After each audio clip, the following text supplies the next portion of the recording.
Hello to both Scoops and Eurydice. How are we? It does make me happy to see you both so very eager. Now, I'd been planning to continue where we left off last time, but I'm also playing with the idea of getting different books ready. Hello, Ivan. I'm glad it makes you happy. I'm not liking this music right now. We're gonna go back to chill piano. And we've got a teeny tiny little dove as well.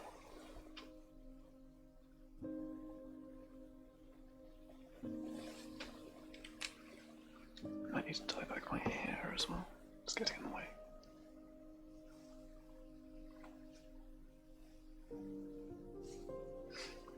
You're too kind, Scoops. And to be fair, I only do this because of the public response. A good part of that is down to my dear fiancée and the ever wonderful Eurydice, whom I will remind you both of which stream, and you should absolutely follow them.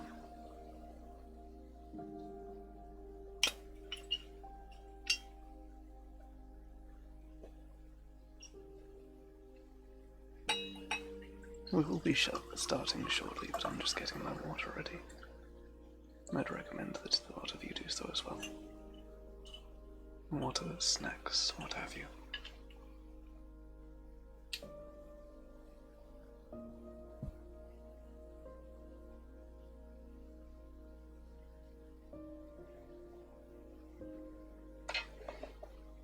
Lovely.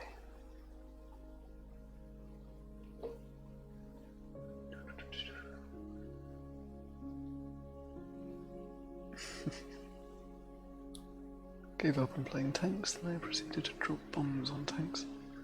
Very nice. To be fair, you can do both of those while playing tanks.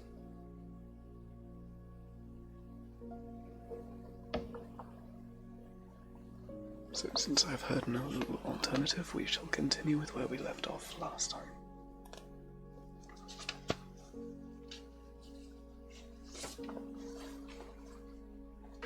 Oops. There we are. Hello, Fel, how are you doing? I do apologise that this stream is just a touch late.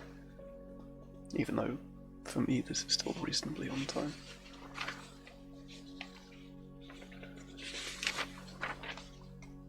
That one is still past that one. I brought the tea and cookies. You don't have tea and cookies, my dear. Also, you just see the very tail edge of my teacup here.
I'm not sure that's going to work just yet. I'll have to alter the... Oh, hang on.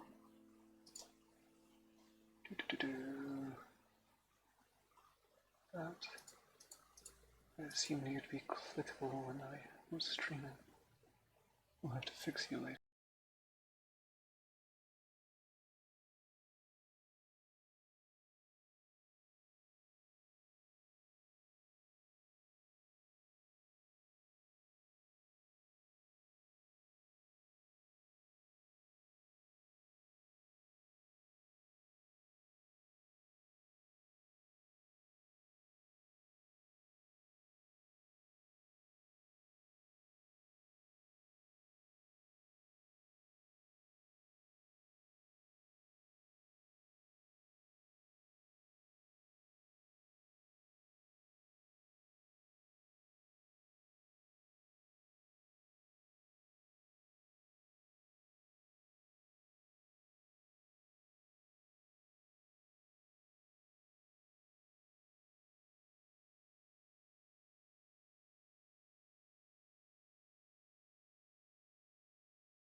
Hold on, I've lost it again. That one, this one.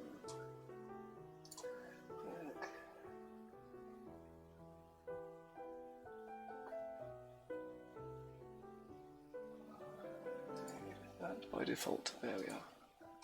So, since I've not got the closed captions currently working, I will get those for the next one. I do apologise. They have been turned off by default now.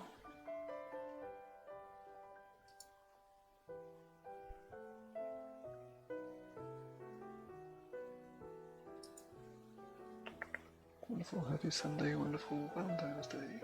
Haha, yes. Addressed to Miss McCartney.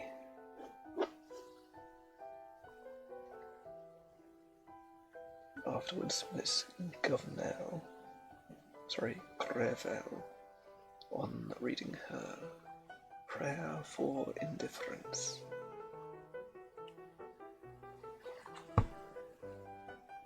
And dwells. Oh, I was supposed to turn off the music as well.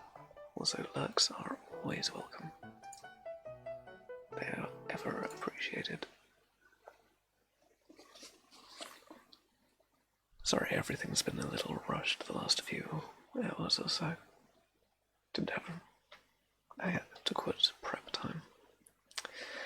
And dwells there in female heart, by Pontius heaven designed, the choicest raptures to impart, to feel the most refined, dwells there a wish in such a breast, its nature to forego, to smooth in the ignoble rest. At once both bliss and woe. Far be the thought, and far be the strain which breathes a low desire. How sweet soe'er the verse complain through Phoebes' string and lyre. Come then, fair maid, in nature wise, who knowing them can tell from generous symptom what joys the growling bosom swell. In justice to the various powers of pleasing which you share, join me amid your silent hours to form the better prayer.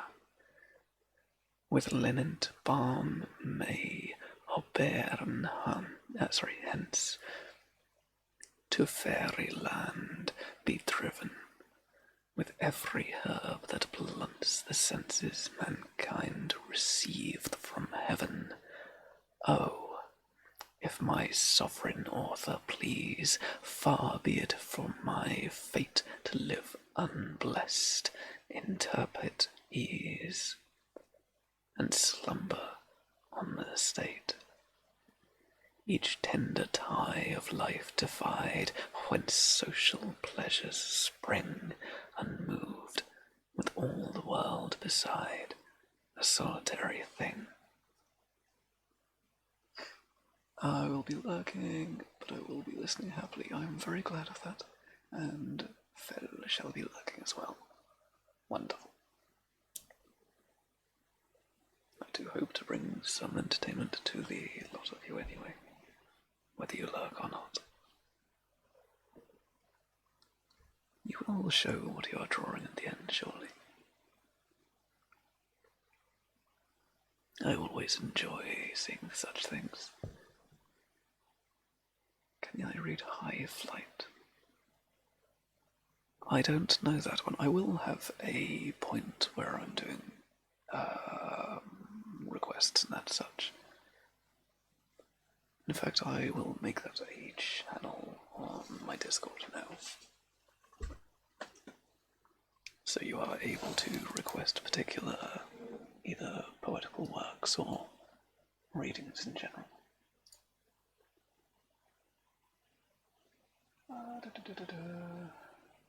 Plus.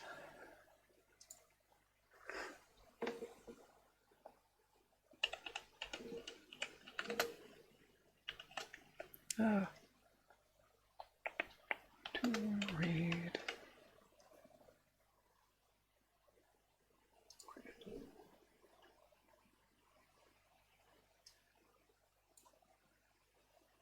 So just below the stream suggestions, there is now a poetry to read, and I will be checking that before I do my next Sunday.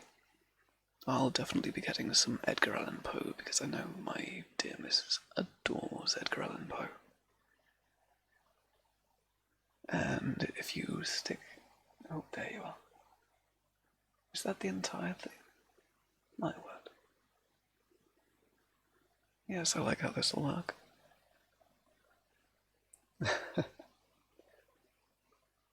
Yes, I'm thinking next week we do requests and that kind of thing. I think that'd be nice.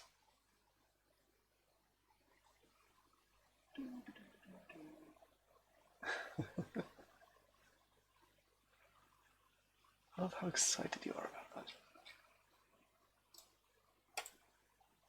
Invite people. I think. Let's do 6 hours. 50 people. Create. And for anyone, just in case, I know you're all part of it at the moment, but if you think of anything, don't hesitate to add. Found these pins on a on Wish. Oh, Little Edgar Allan Poe, it says pose before hose. I'm drawing too. what you were doing last night. The eyebrows were so good. They were tremendous, to be fair. Alright. Thank you very much, So yes, we'll most likely do those next week. For now, I shall continue as we are going.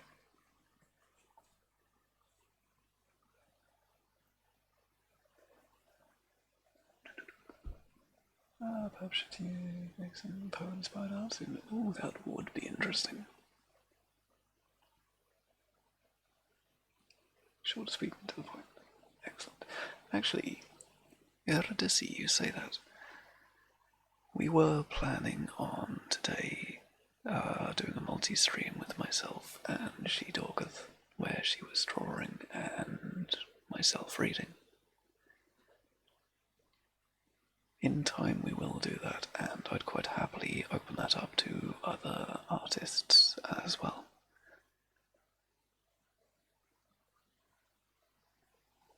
I think it would be tremendous good fun.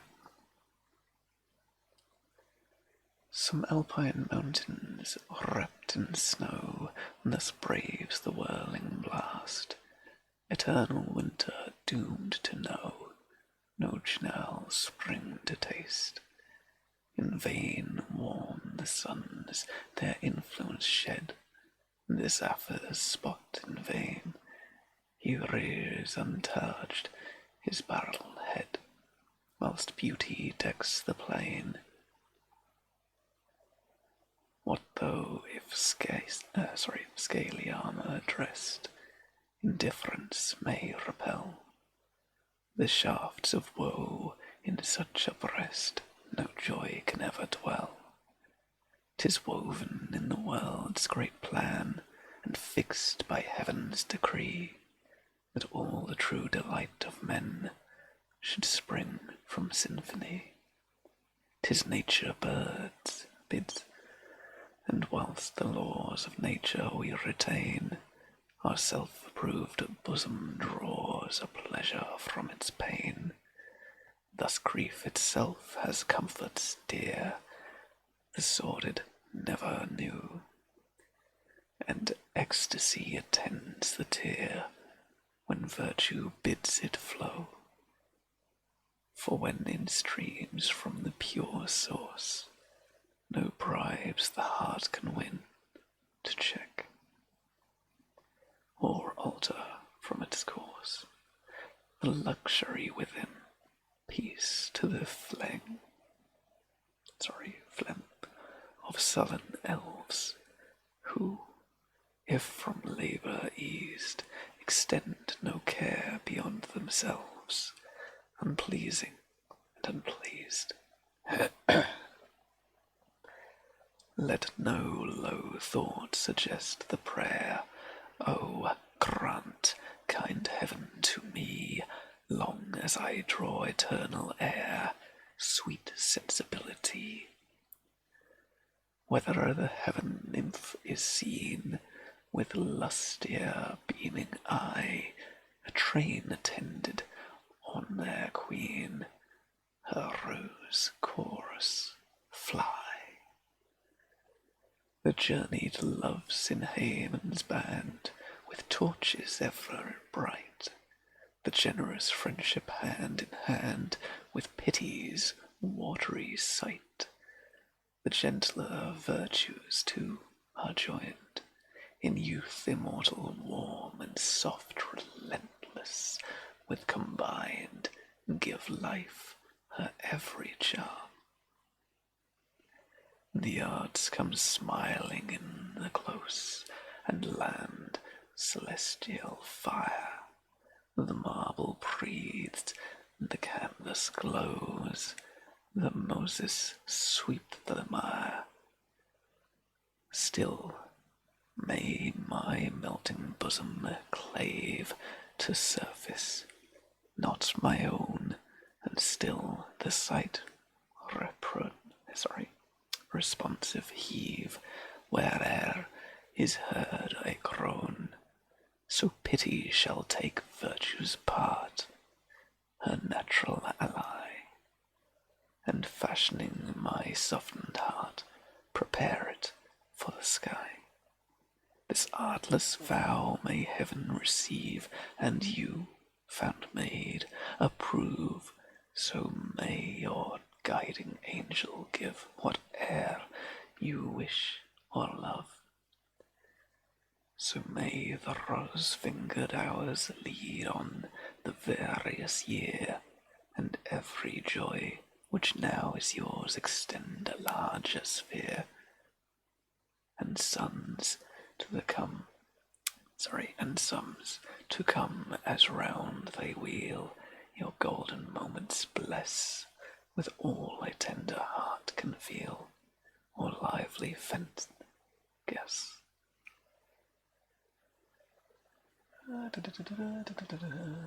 Let's see. Posting it somewhere where so I can see it.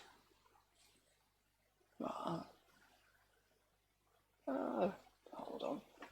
We do have yes, there is an art tab that allows for pictures and photographs and such, that she is more than able to use in my Discord channel. It's one of the ones up at the top near the general.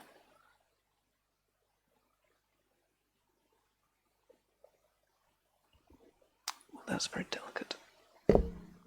The tea I'm drinking tonight is Cranberry Vanilla Delight. My word, that rolled off the tongue so very easily.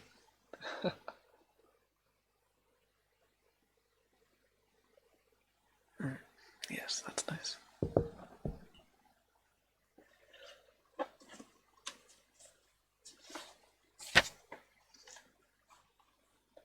The next one is entitled An Ode.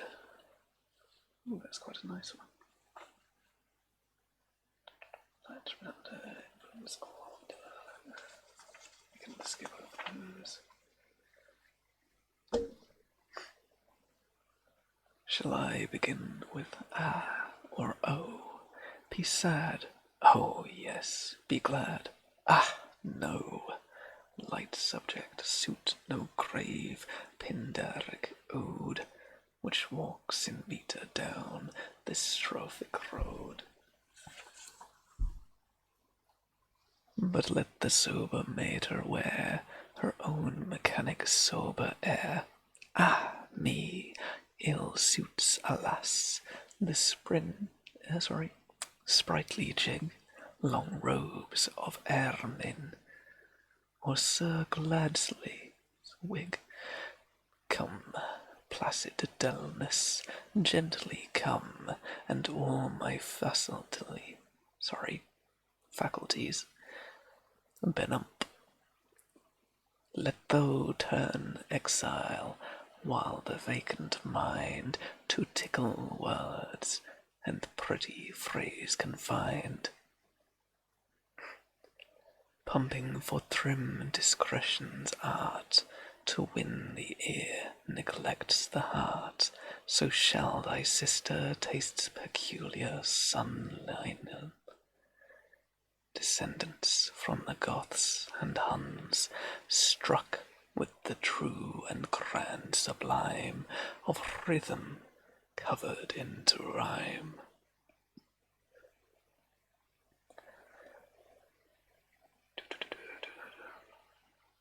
Lost my place just there. Apologies, I've only just eaten, so it's still slightly settling. Caught the quant muse and con her lessons o'er, when sleep the sluggish waves by Granta's shore. There shall each poet share the trim, stretch, cramp, or lop the verse limb, while rebel wit beholds them with disdain, and fancy flies aloft, nor heeds their several chain. O fancy bright, aerial maid, where have thy vagrant footsteps strayed? For I miss thee midst thy wanted haunt. since silent now the enthusiastic chant, whilst erst like frenzy rolled along, driving by the impetuous tide of song, rushing secure where native genius bore, not cautious, coasting by the shelving shore. Hail to the songs of modern rhyme, mechanical dealers in sublime, whose lady muse full wantonly interest in light exposure quant the tinsel vest, where swelling epiths are laid, art's influential parade, as varnish o'er the cheek of harlot light, the rest thin sown with profit of delight, but ill compares with the ancient song, where genius poured its flood along. Yet such is art, presumptuous idle claim, she marshals out the way to modern fame, from Grecian fables, pompous lore, deceptions studied, glittering store, smoothing sounds, and sweet alternate rhyme, clinking like change of bells in tinkle-tangle chime. The lark shall soar in every ode, with flowers of light deception strewed, and sweetly warbling Philmol shall flow, thy soothing sadness in mechanical woe. Trim emptiest shall spread their gloss, while every cell's o'ergrown with moss. Here oaks shall rise in chains of ivory bound, their mouldering stones o'erspread the rugged ground. Here forest brown and azure hills, their babbling fonts and paddling rills. Here some gay river floats in crisped streams, here where that was already done, while the bright sun now guides his morning beams, or sinking on their heads pressed, drivers in description down the vest. Oh, let me boast, with pride became skill, I crown the summit of Parnassus hill, while taste the genius shall dispense, and sound shall triumph over sense. O'er the gay mead and chorus steps I'll stray, and like the bee steal all the sweets away, exactly its beauty and its power, from every new poetic flower, and sweets collected may a wrath compose, to bind the poet's brow, or please the critic's nose. Okay, play War Thunder with the Giblets. Have a good one. See you around, dear Ivan. Lines from the influences or delirium. Ooh. There's only a few of those.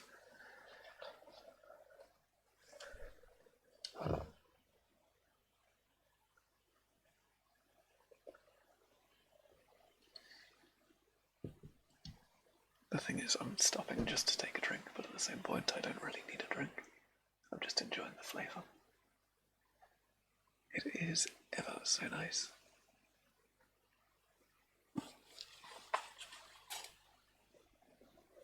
These are lines written under the influence of delirium.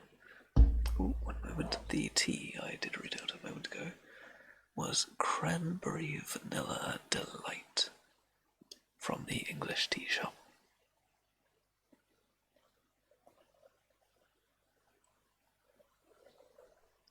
Oh, hang on. Very strange. It sounds delightful. It truly is. So these are, as I say, all written during this stage of delirium, which is always the best thing to write under. Hatred and vengeance, my eternal portion, scarce can endure delay of accession. Wait with impatient readiness to seize my soul in a moment. Damned below Judas, more abhorred than he was, who for a few pence sold his holy master, twice betrayed Jesus, me, the last delinquent, deems the profanest. Man disavows the deity, disowns me. Hell might afford my miseries a shelter. Therefore, hell keeps her ever-hungry mouth all bolted against me. Hard lot, encompassed with 1,000 dangers, wavy faint, trembling with 1,000 terrors, uncalled, if vanquished, to receive a sentence worse than Abraham's. My word. Him, the vindicative rod of anger, justice, sent quick and howling to the centre headlong eye, fed with judgment in the flashly tome, and buried above ground.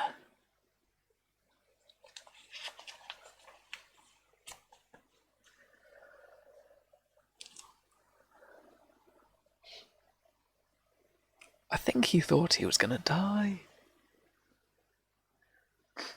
Like, not one of those was enjoyable. But that is no real issue. These are all hymns from henceforth until I mention otherwise. And I will do everything I can to read them in order, but it's not entirely clear where one ends. So this one is Walking with God.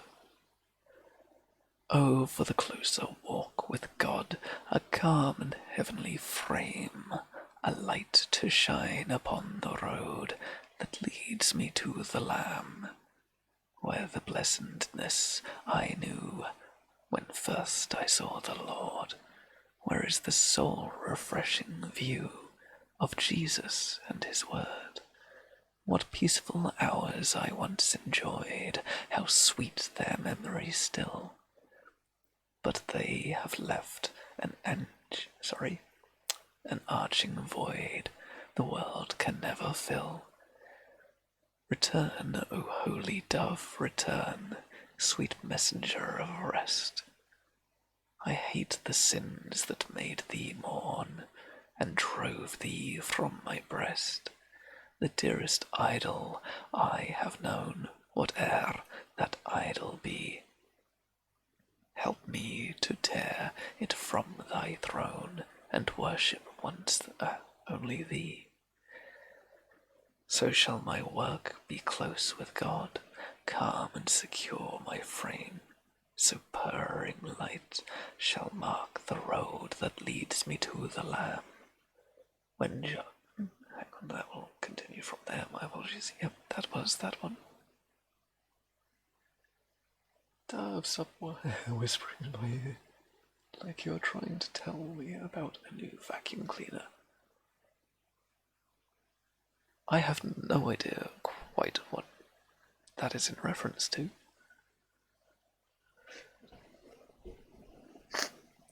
But you have come along, so clearly you want to hear my voice. Or at least that's what I'm going with.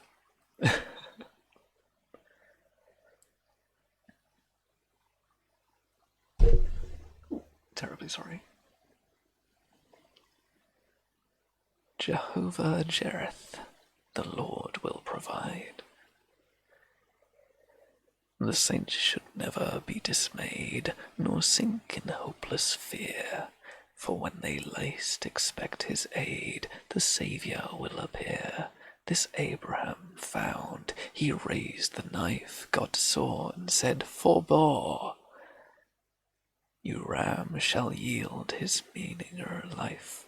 Behold the victim there. Once David seemed Saul's certain prey, but hark! The foe's at hand. Saul turns his arms another way to save the invaded land. When Johan sunk beneath the wave, he thought to rise no more, but God prepared a fish to save and bear him to the shore. Blessed proofs of power and grace divine that meet us in this world, may every deep-felt care of mine be trusted with the Lord. Wait for his sensible aid, and through it tarry wait. The promise may be long delayed, but cannot come too late.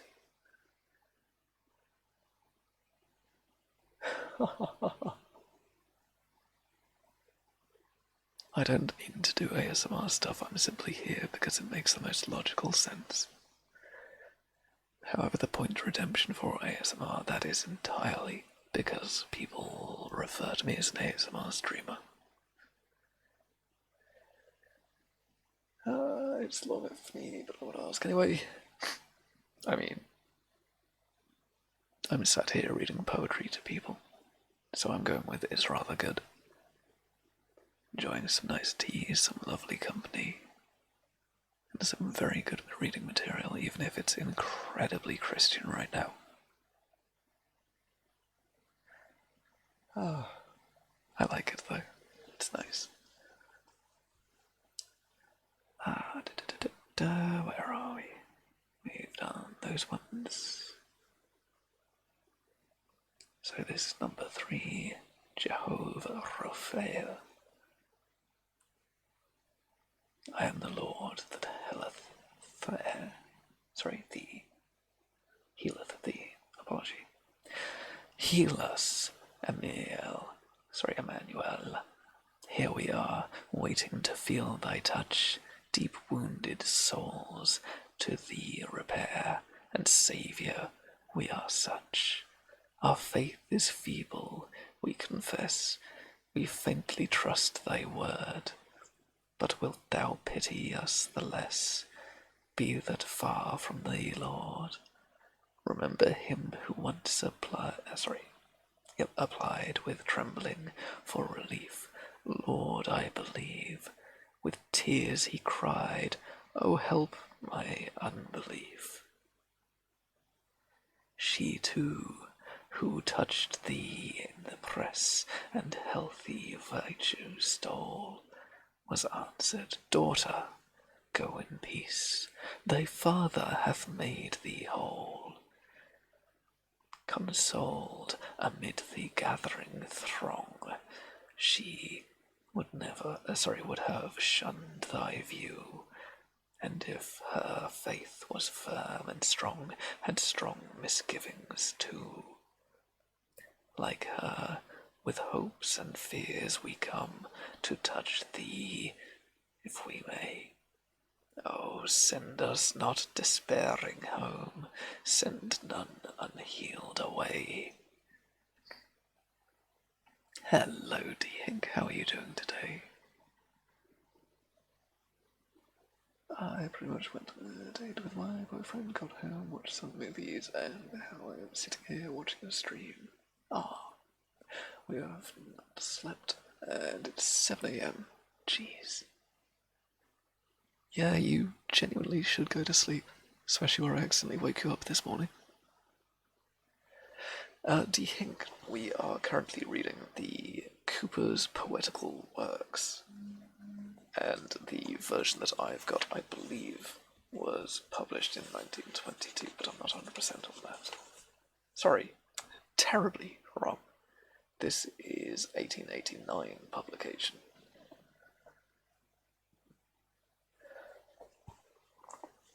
Last week we had a part where he quite humorously tried to invoke Shakespeare, as in his style, because at the time he was very much present as well. We don't want to sleep. That's quite alright, medic. Don't do what you don't wish to not. Sorry. Yes. Close enough. I want to watch you Dove Poetry Night. Yes. Every Sunday we read poetry, as of last Sunday, but I enjoy it, so it shall continue. That was that one. And currently we are in the hymns section, so there is going to be extremely heavy mentions of God.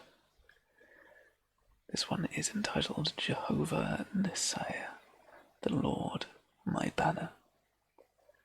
By whom was David taught to aim the deadly blow, when he Goliath fought and laid the Gittite low? Nor sword nor spear this stripling took, but chose a pebble from the brook. 'Twas Israel's God and King who sent him to the fight, who gave him strength to sling and skill to aim aright. Ye fable saints, your strength endures because young David's God is yours, who ordered Gideon forth to storm the invaders' camp with arms of little worth, a pitcher and a lamp. The trumpeters made his coming known, and all the host was overthrown. Oh, I have seen the day when the single word, God helping me to say, my trust in the Lord. My soul hath quelled 1,000 foes, fearless of all that could oppose. But unbelief, self-will, self-righteousness, and pride, how often do they steal my weapons from my side, yet David's Lord and Gideon's friend will help his servant to the end. Yes, God, of course. To buy my groceries for a second. Quite alright, here it is here. We're very much in our hymns at the moment. So it's, as I say, incredibly religious. But that is a work of the time. I will not be correcting any words or thinking, this isn't appropriate. I will simply read it as it is written. I think it's utterly barbaric to try and amend things to modern culture. But I know I'm in the minority on that side. Jehovah Shalom, the Lord send peace. Jesus, whose blood so freely streamed to satisfy the law's demand, by thee from guilt and wrath redeemed, before the Father's face I stand, to reconcile offended man, make justice drop her angry rod.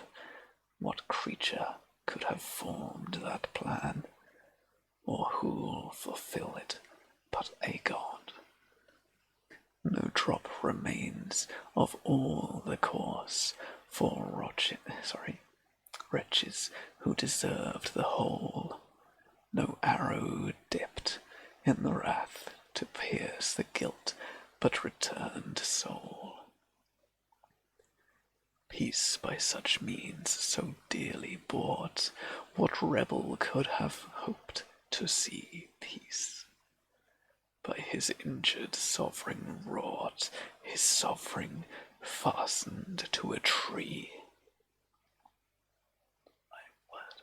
Now, Lord, thy feeble worm prepare, for strife with earth and hell begins. Confirm and gird.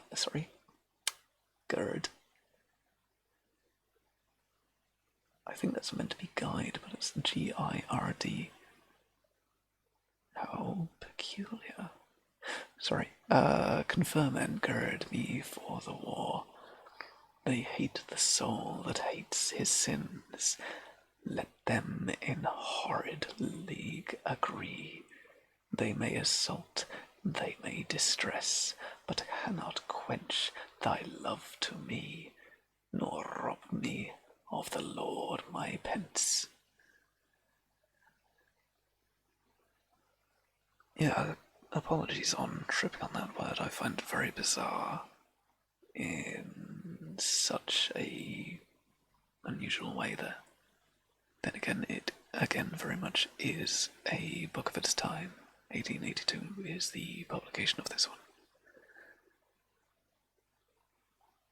This one is simply entitled Wisdom. Ere God built the mountains or raised the fruitful hills, before he filled the fountains that fed the running rills in me from everlasting. The wonderful I am found pleasures, never wasting any wisdom in my name. When like a tent to dwell in he spread the skies abroad, and swathed about the swelling of ocean's mighty food, he wrought by weight and measure, and I was with him, then myself the Father's pleasure, and mine the psalms of men. Thus wisdom's words discover thy glory and thy grace, thou everlasting lover of the unworthy race.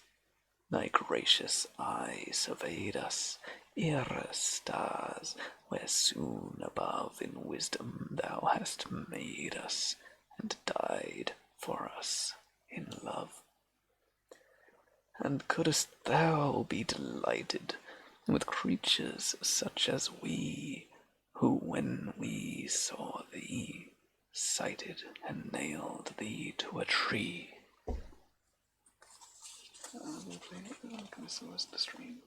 Alright.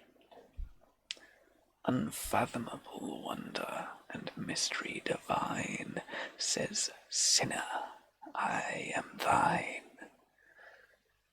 So the cat has woken up and is asking to be released from my room, so I'll quickly let him out. Then we shall continue.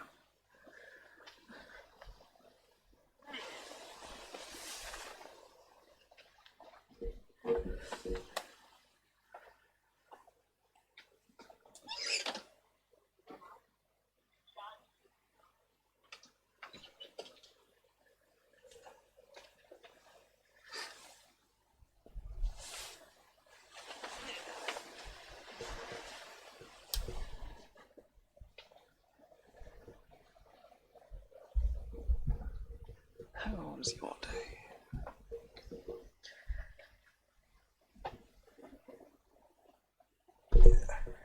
I mean, as ever, I don't realistically have a great deal to do. I spend a good amount of it trying to get the closed captions to work, but I'll sort those out later. Hello, Spin Shadow, how are you? It wouldn't be one of my streams if the cat did not wish to be allowed in and out both multiple times. He spends a great deal of time in my room, and I thoroughly enjoy that.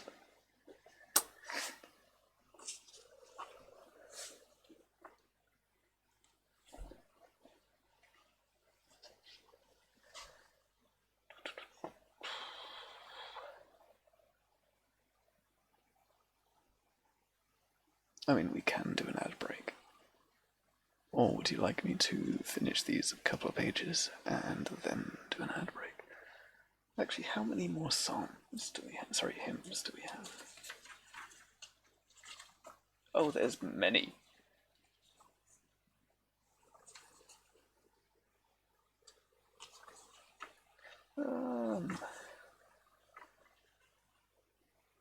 So yeah, I will put up a small vote, I reckon,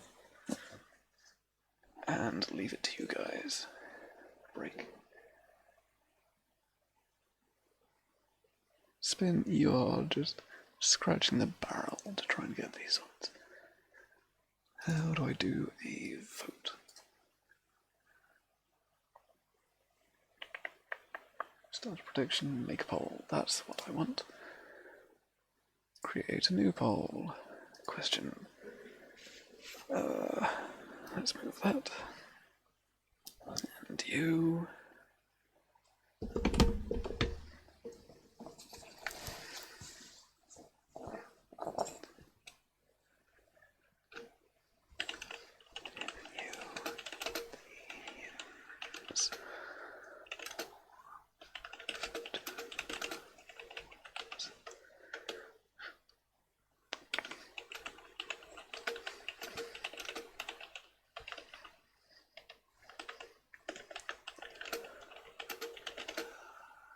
I will take a break shortly, don't worry. Move on to the poems.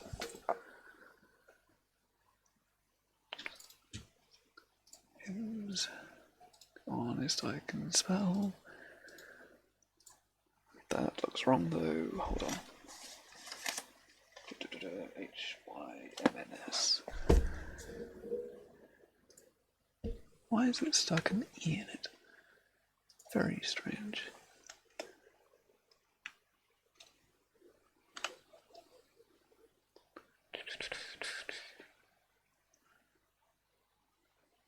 We'll do a 3-minute one, and I will go make sure I've got plenty of water and such.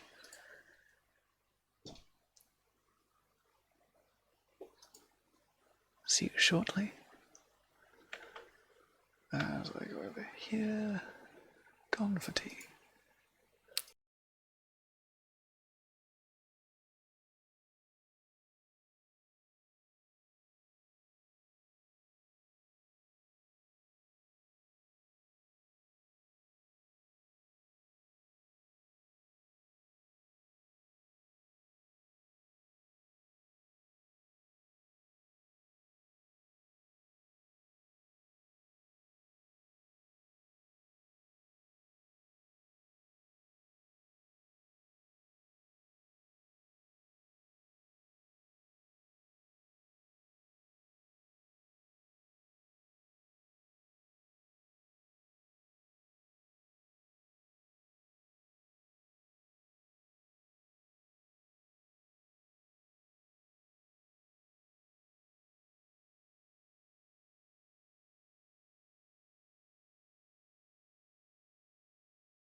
Hello, hello, hello.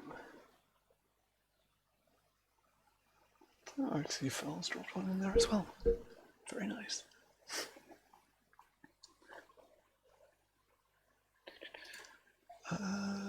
Manage polls.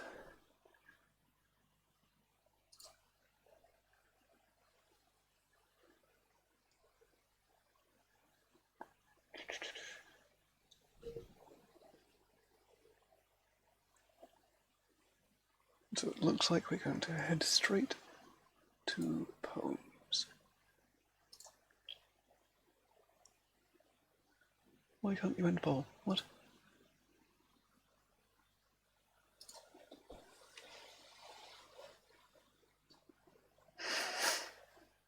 I don't know.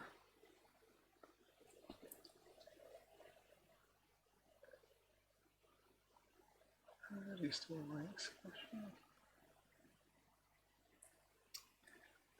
That's the point, yes, Phil. Those submissions are going to be read out next week.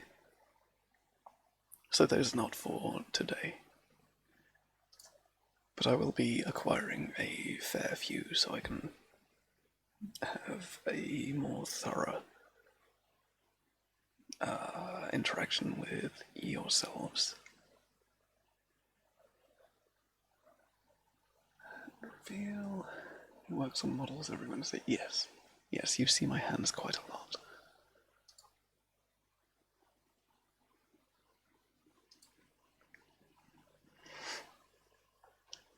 If I refresh this, is it going to say I can do anything with the poll now? Because I think it now just exists there.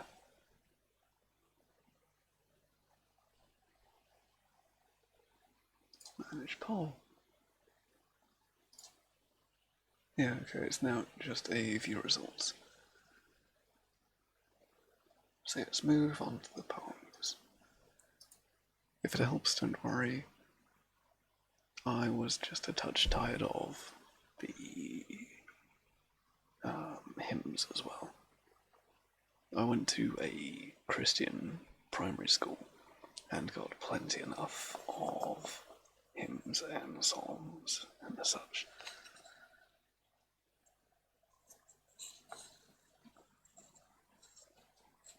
Stay. It's come for you as well, lovely.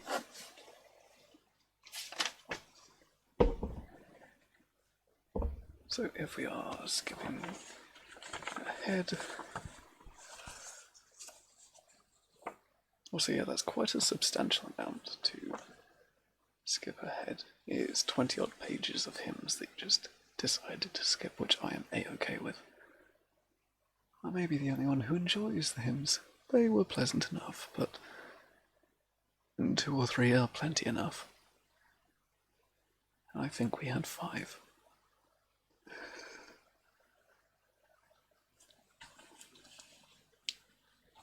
And Christ, if I'm coming over there, I'm probably bringing this book with me. Peaceful by the Rev.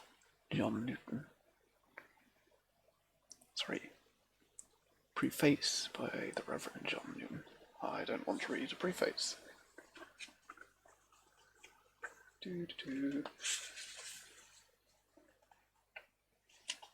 Do-do-do-do-do-do-do. However, that preface was written in 1782. My word.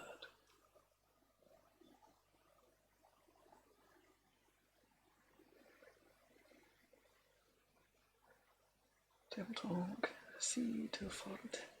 M'écrives. Ret sersin. Charta. Abjecto. Horlib. I. Ep 13. What in the name of...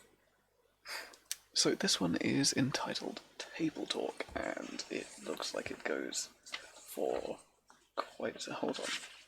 How far does this? Good lord. Table Talk has 771 1 lines. Oh, hold on. Since you're saying read it backwards. It was this section just here that I know it won't actually focus on that I was reading there.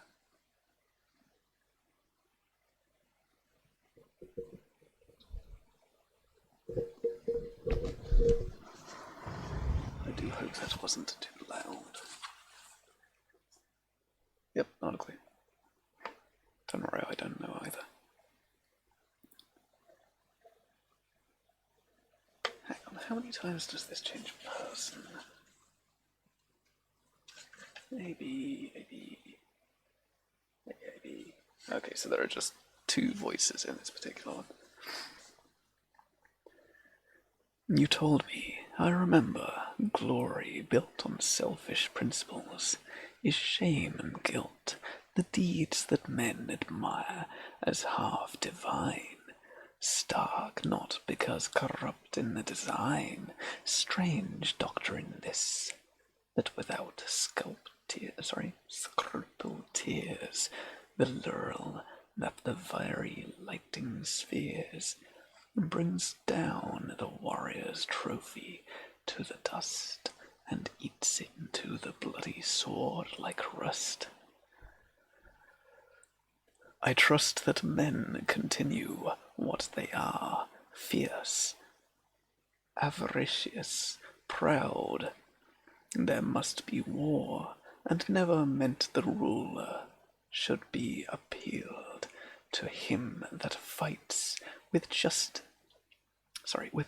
on his side. Let laurels drenched in pure pernicen's dews rewards his memory day to every mouse who with the courage of unshaken root in horror's field advanced him firm foot, plants it upon the line that just draws, and will prevail or perish in her cause. 'Tis the virtuous of such men owes his portion in the good that heavens bestow, and when recording history's displays feats of renown through wrath in ancient days, tells of the few stout hearts, that fought and died, where duty placed them in the country's side, the men that is not moved with what is read, that takes not fire at their heroic deeds, unworthy in the blessing of the brave, is base in kind and born to be a slave. But let eternal infamy pursue the wretch to naught but his ambition true, who for the sake of filling without blessed the post horns of all Europe lays her waste. Think yourself stationed on a towered rock, to see people scattered like a flock, some royal mischief painted in their heels, with all savage thirsts a tiger's feels.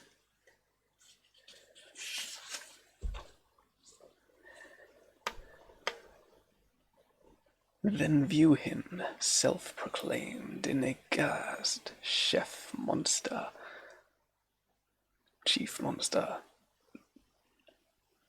that has ploughed the nation yet, the globe the sculped in such hands misplaced, those ensigns of demon how disgraced, the glass that bids men mark the fleeting horror that death own scythe would better speak his power than grace bony python in the stead. What? With the king's shoulder knot and grey cocked cloth. With the king's shoulder knot and the gay cocked cloth, the twin brethren in each other's dress, the same their occupation and success. 'Tis your belief, world was made for man, kings do but ransom on the self-same plane, maintaining yours, you cannot theirs condemn, who think or seem to think men made of them. Seldom, alas, the power of logic reigns with much sufficience in royal brains. Such reasons falls like an inverted cone, wanting its proper base to stand upon, man made for kings. Those optics are but dim that tell you so, say rather than for him, that were indeed a king enabling thought. Could they, or would they, reason as they ought, the diadem with mighty projects lined, to catch renown by renewing mankind, is worth with all its gold and glittering store just what the toy will sell for, and no more. Oh, bright occasions of despairing good, how seldom used, how little understood, to pour the virtuous lap her just reward, keep vice restrained behind double guard, to quell the faction that affronts the throne by silent magnanimity alone, to nurse with tender care the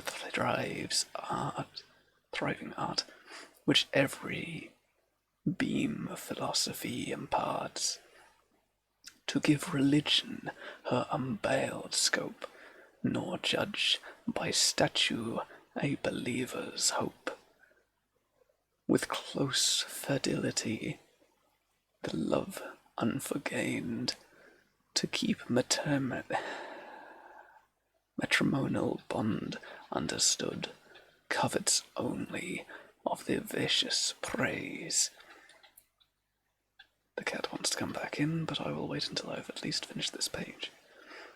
His life a lesson to the land he sways, to touch the sword with the constant's awe, nor draw it, but when duty bids him draw, to sheathe it in peace restore, close with joy behind the victory bestows, blessed county, where these kingly glories shine, blessed England, if this happiness be thine.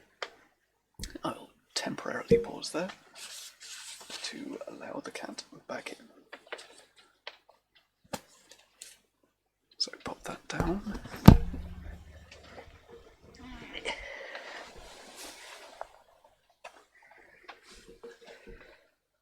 Can I help you?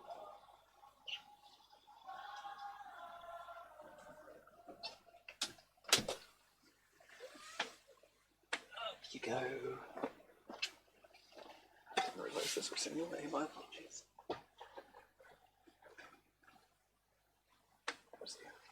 You good?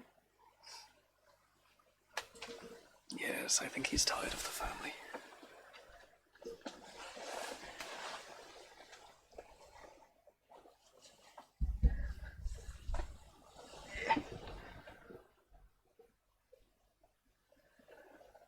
Oh, you can come up. There you go. Shift this over there. And we have a cat sitting next to us now. Lovely.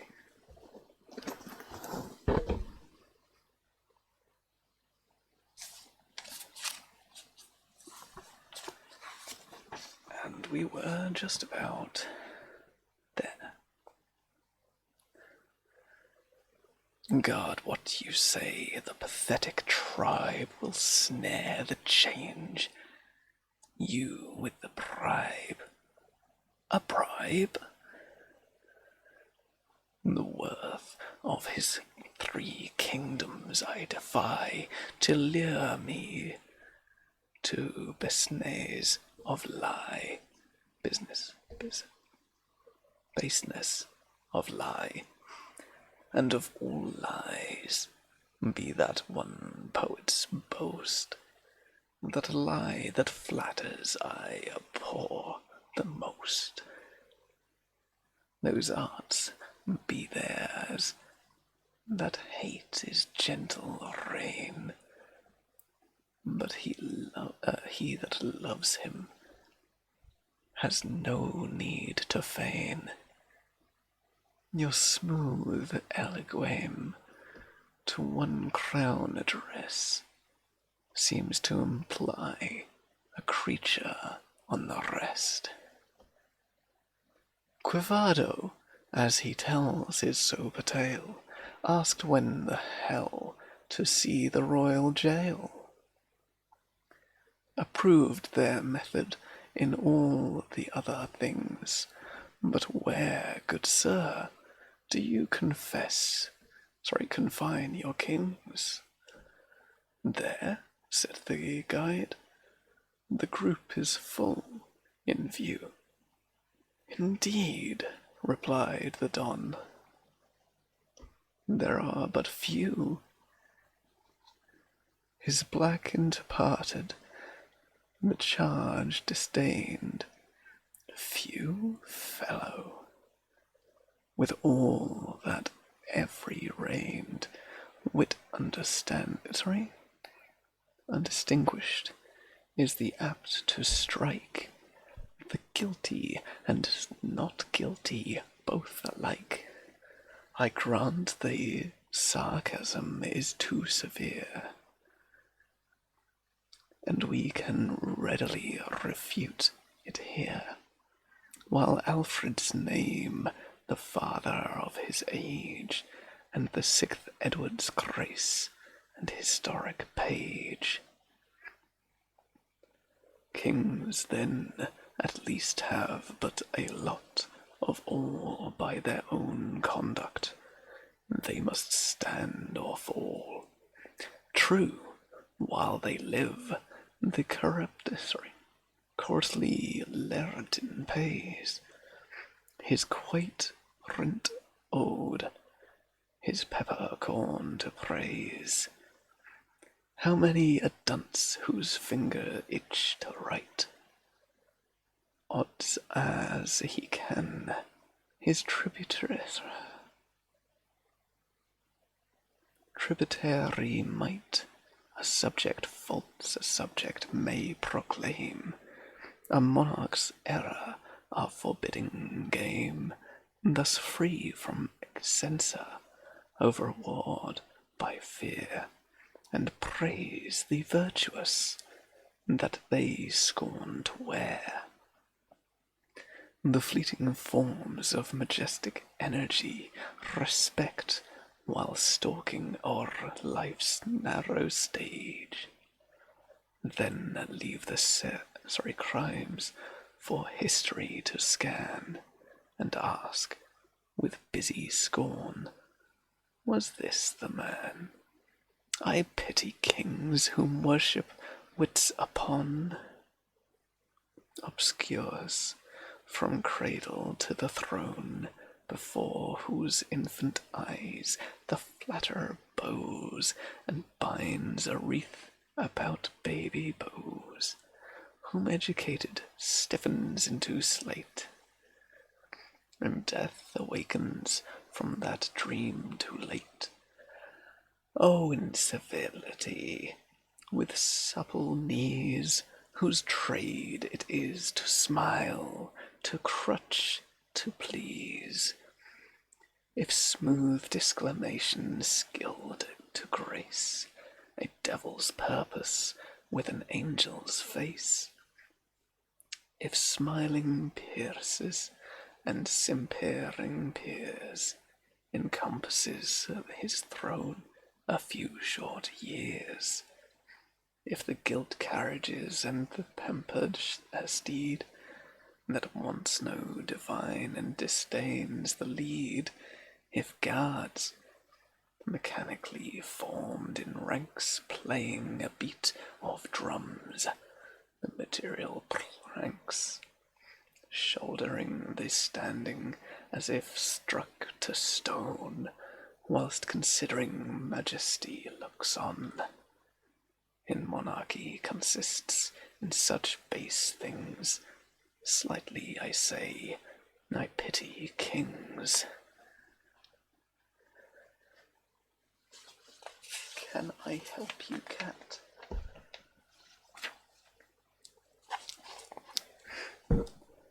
Terribly sorry.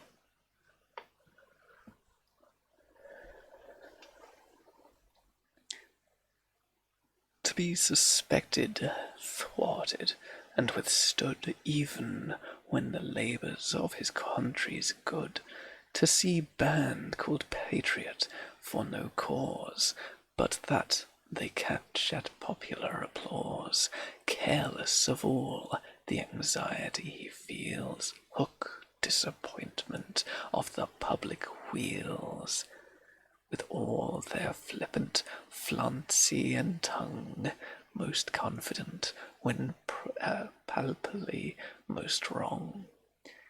If this be kingly, then farewell for me, all kingship, and may I be poor and free, to be table talk of clubs upstairs, to which the unwashed artificial repairs, to include his gains after long fatigue, by driving into cabinet intrigue, for what kings deem a toil, as could you not push the book, please? As well they may, to him is relaxation and mere play.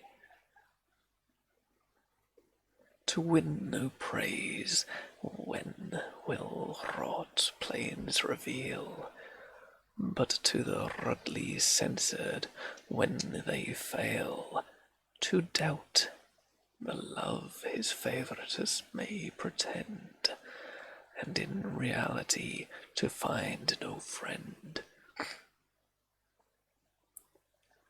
If he indulge in a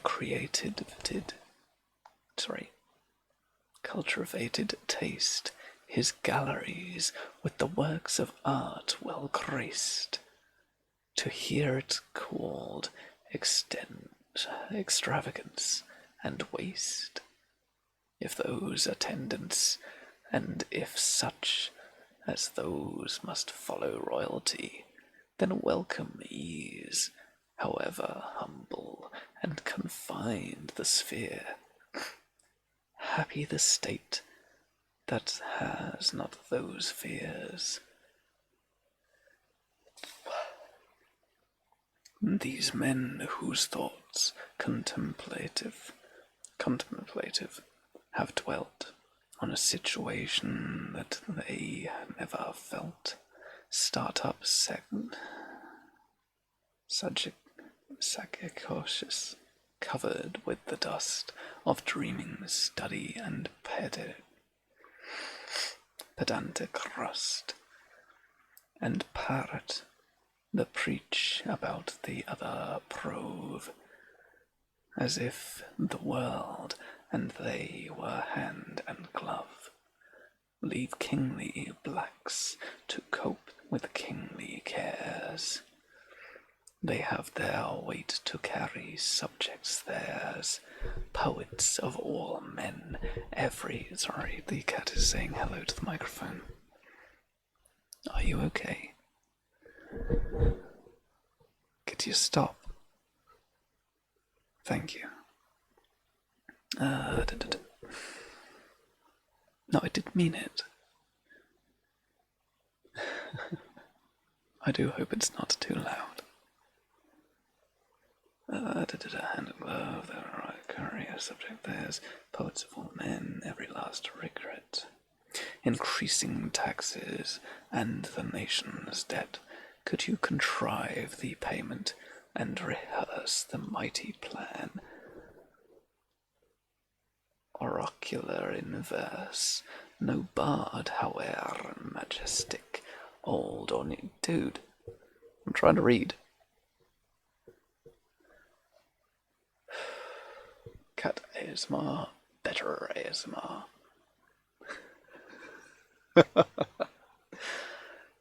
Yeah, I'll take that. He does struggle to read when he's doing that, though, because he was trying to reach my hand that's holding the book.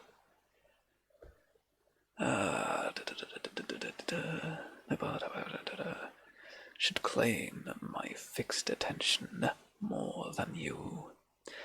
Not Brindley, not Brightwater would essay to turn the course of Helkian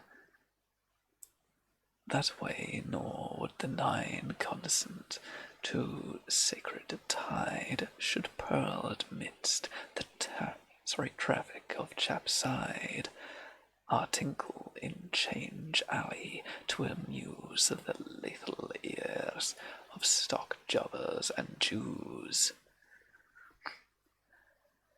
Vouchsafe, at least, to pitch ye the key of rhyme, to Thames more patient of the less sublime, when ministries and ministerial arts, patriots who love good place at their hearts, when admirals extolled from standing still or doing nothing with a deal of skill, generals who will not conquer when they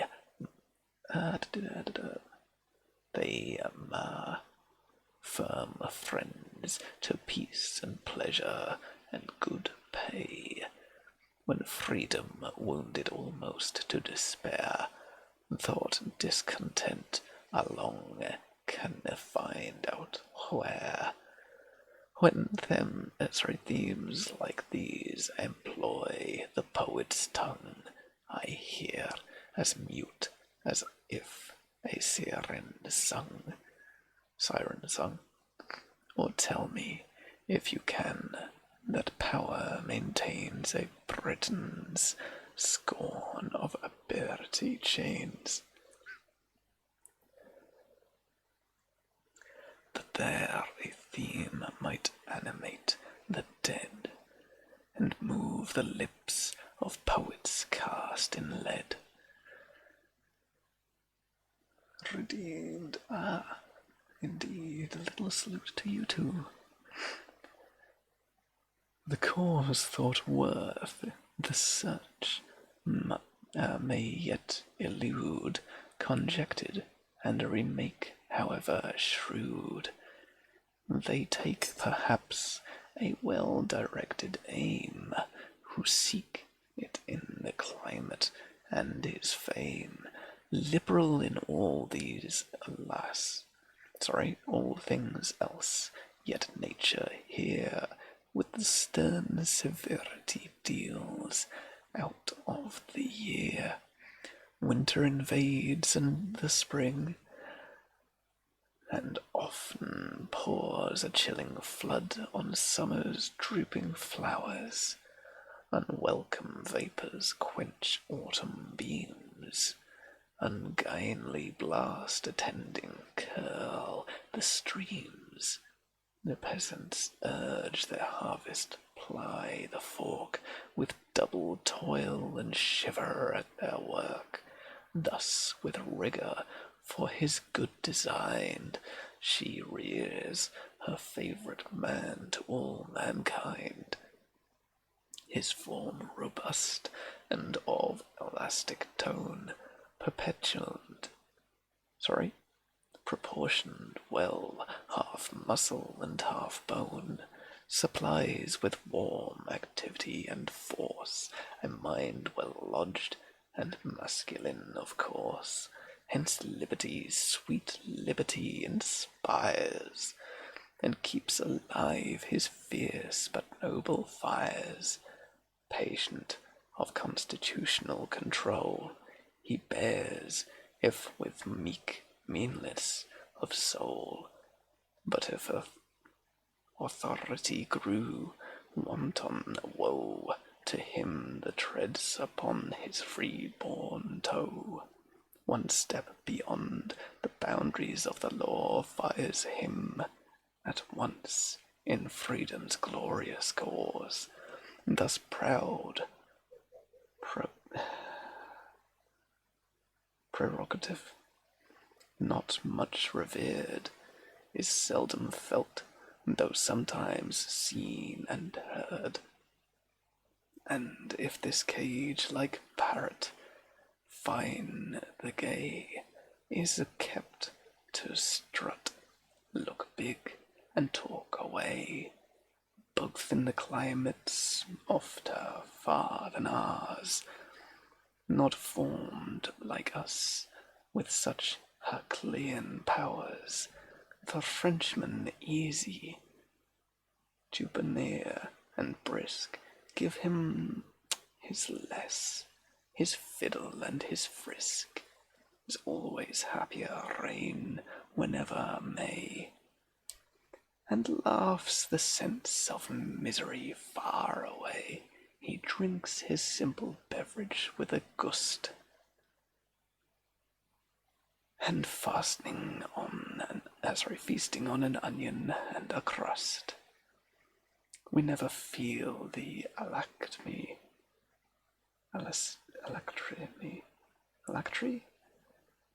and joy with which he shouts and carols, "Vive le Roi!"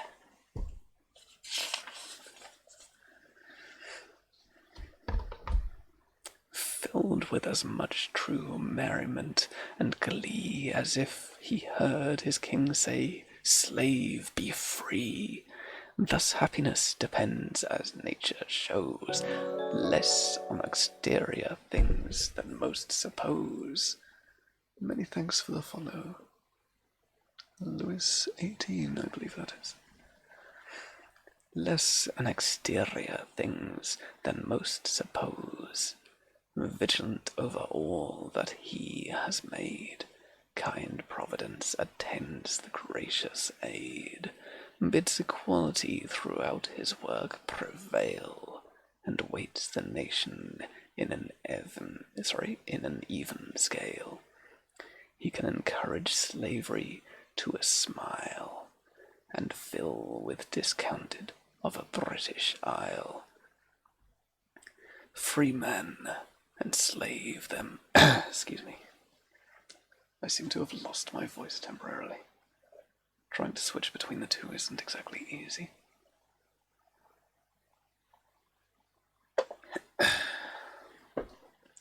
If you so wish, do feel free to join our Discord. The next Sunday we shall be doing more poetical works, and I am absolutely going to be doing ones that the lot of you request, because I think that will be tremendous fun. Invite people. Edit.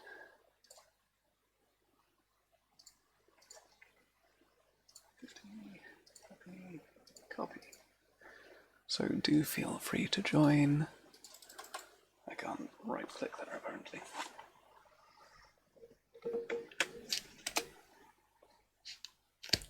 And as ever, there are tabs for you to navigate. And make sure you mark whom it is by, if you know. And that is the hydrate.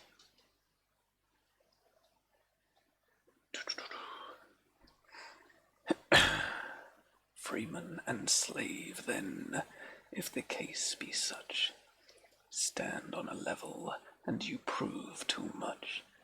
If all men indiscriminately share his fustage, power, and tutelary care, as well be yoked by despotism's hand, as dwell at large in Britain's charitied hand. No freedom has 1,000 charms to show, that slaves, however continued, never know. The mind attains beneath her happy reign the growth that nature meant she should attain. The varied fields of science ever new, opening the wider opening on her view.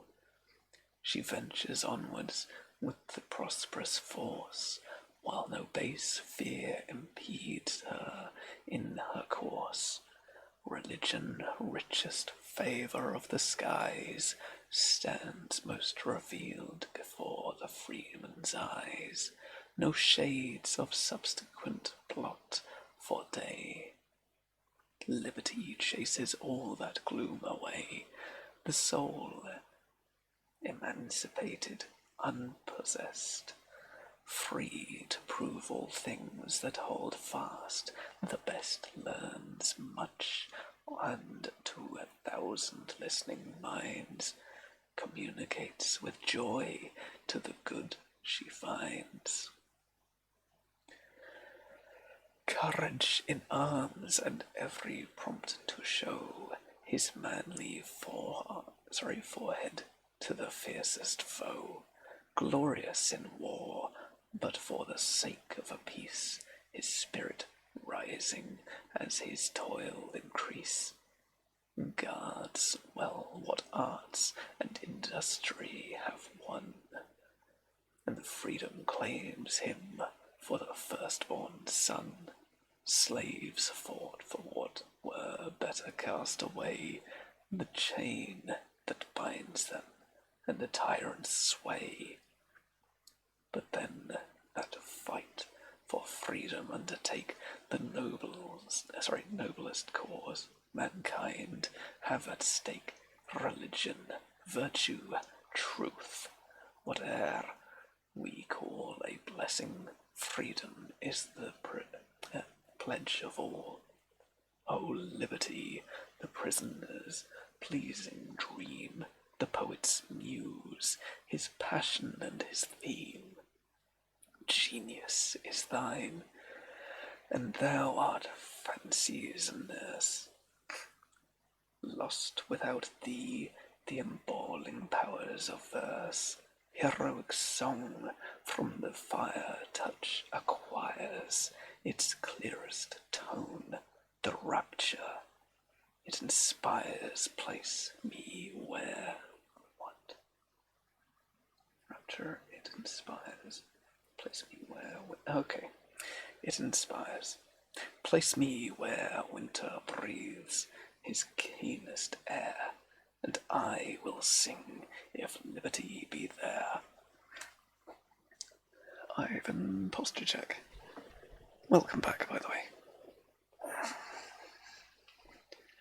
That was probably a good shout. I was leaning quite a lot.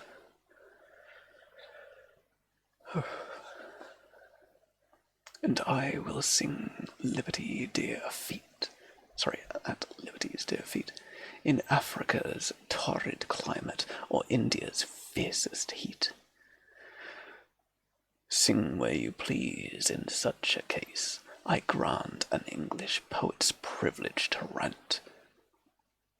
But it is not freedom, as least it is not ours, too apt to play the wanton, with the powers grow freakish, and o'erleaping every mound, spread anarchy and terror all around.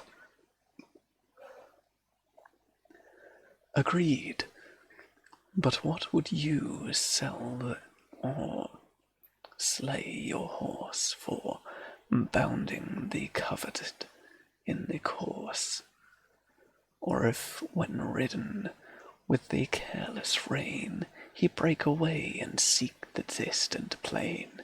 No, his high mettle, under good control, gives him Olympic speed and shoots him to the goal. Let discipline employ her wholesome arts. Let magistrate alert perform their parts, nor skulk or put on the prudential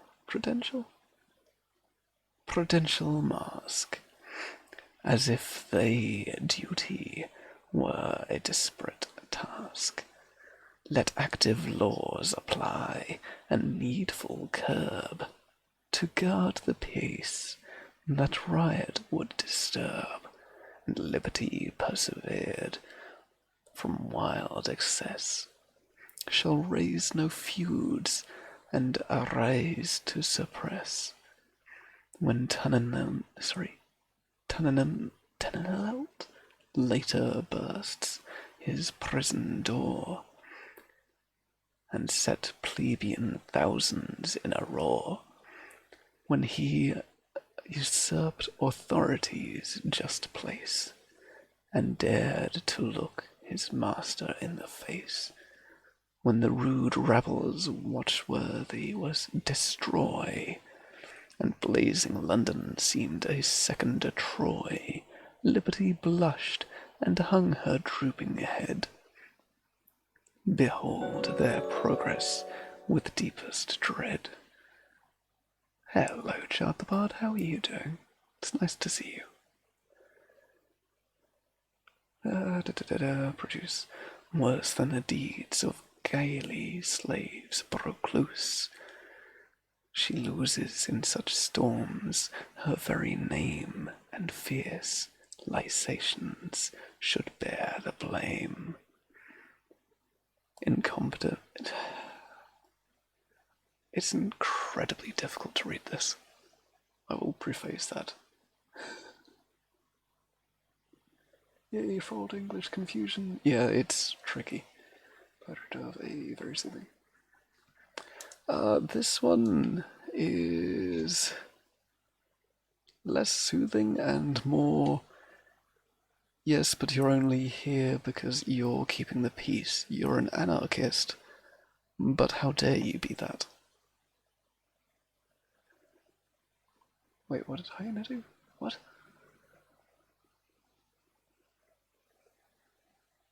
You're the only one that mentioned Hyena.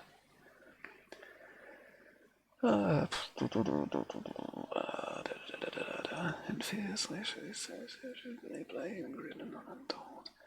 There.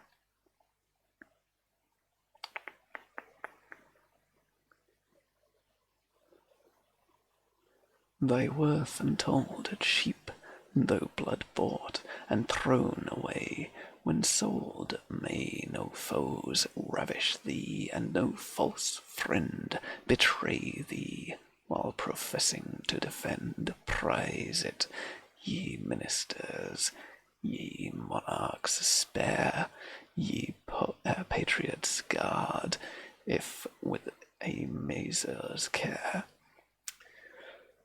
Patriots, alas, the few that have been found were most there foolish upon English ground. The country need have sanity supplied, and the last left the scene with Chatham died. Not so, the virtue still adores our age. Jesus, we're not even halfway through. Though the chief actor died upon the stage, in him Demosthenes was heard again. What liberty taught him Athenian strain? She clothed him with another authority and awe, spoke from his lips, and in his looks gave law. His speech, his form, his action full of grace, and all the country became in his face. Well, what has happened? What did I get to? Shall be Hyena popped up on your screen? Oh, right. That is because Hyena is our stream boss. Since she is the highest donator, cheerer, she defeated the last boss and became it. So every time someone other than Hyena either donates with bits or subscribes, they knock Hyena's health away.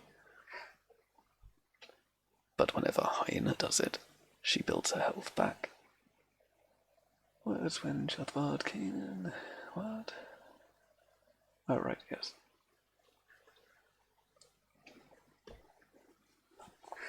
Anyway, we are at page line 348 out of 771, I think it was. He stood as some intermitable hand would strive to make a pole or trolley stand. No siphoned or slave that dared oppose her sacred cause. Many thanks for the bits, my dear. Ah, so kind.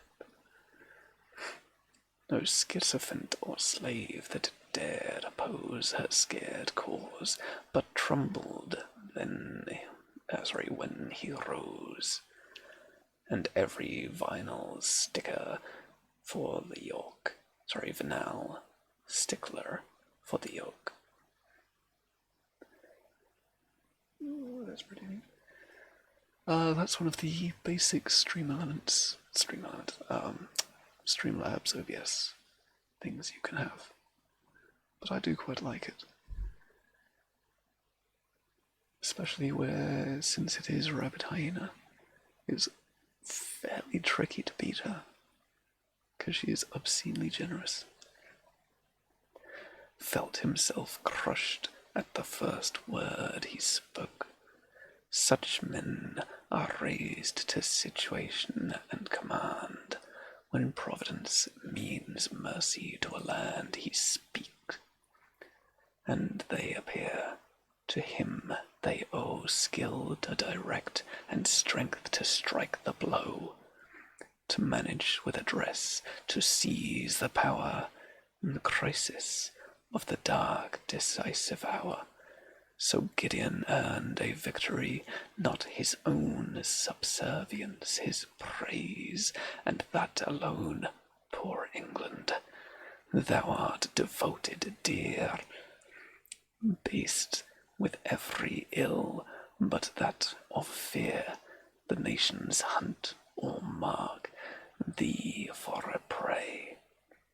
They swarm around thee, and thou standest at bay, undaunted still, though wearied and perplexed. Once Chatnam saved thee, but who saves thee next? Alas, the tide of pleasure sweeps along all that should be the best of British song. 'Tis not the wrath that once adorned thy brow, the prize of happier times will serve thee now. I know I've slipped out of the voice I was doing for this person, but I can't keep that up for this long. Our ancestry, a gallant Christian race, patterns of every virtue, every grace, confessed a God, they kneeled before they fought, and praised him in the victories he wrought. Now from the dust ancient days brought forth their sober zeal, integrity, and worth, courage ungraced by these affronts. The skies is but the fire without the sacrifice. The stream that feeds the wellspring of the heart not more invigorates life's noblest part than virtue quickens with a wrathful divine the powers that sin has brought to a decline.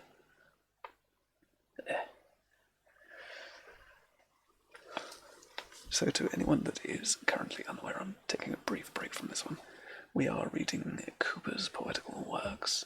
It was published in 1882, but it has a foreword that was written in 1792. So it's more than significantly old. But sometimes the older things are the most fun to read. There's definitely more awkward stuff, though.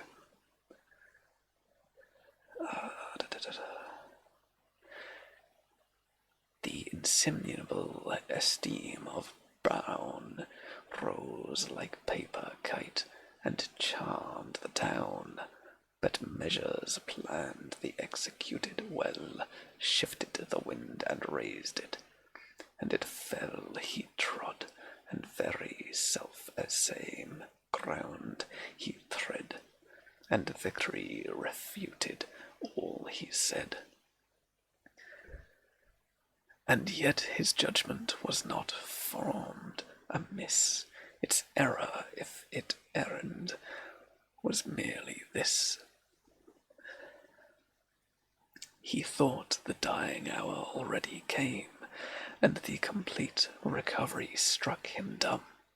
But the effeminacy, folly, lust, invate, and infable, and needs must, and that the nation shameful debased will be despised, and templed, or on at least, unless sweet patience her powers renew, is truth in history itself be true. There is a time, and justice marks the date, for long forborne, forbearing. I do apologize about this. Clemency to wait, that hour ellipsed, the incroxable revolt, his pursuit. Trying to rush. Revolt is punished, and down comes the thunderbolt. If mercy then put by the theatrical blown, must she perform the same kind offence now? May she, and if offered heavens be still accessible, the prayer prevail, she will. 'Tis not, however, insolence and noise, the tempest of tumultuous joys, nor is it yet desperate dance, and dismay will win her visit, and engage her stay, pray only, and on potential tear can call her smiling down, and fix her here. But when country, one that I could name, in position sink, the sense of shame, when infamous venality